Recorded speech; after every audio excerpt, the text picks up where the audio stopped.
Mga balita sa kalakalan ngayong gabi ng linggo, hinikayat ni Senator Sani Angara ang Bureau of Customs na bilisan ang Customs Administrative Order sa mga balikbayan boxes. Ito'y para sa nalalapit na Kapaskuhan.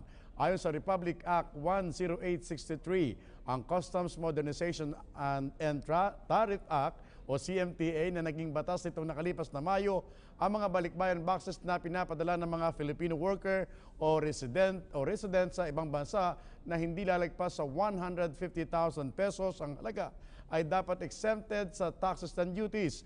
Matutuwa umano ang ating mga OFW sa balitang ito dahil sa magiging exempted na sa tax ang kanilang mga balikbayan boxes.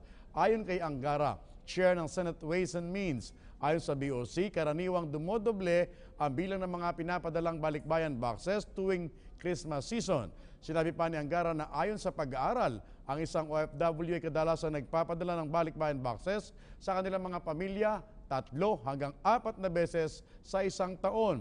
Approximately, ay naglalaman ito ng halagang 80,000 pesos worth of goods and items.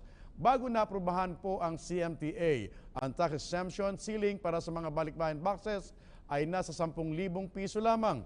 Nakapaloob sa bagong batas na tax at duty-free ang balikbayan boxes na may halaga na hindi tataas sa 150,000 pesos. Sa kondisyong hindi ito commercial quantity at hindi pang tinda o for commercial use.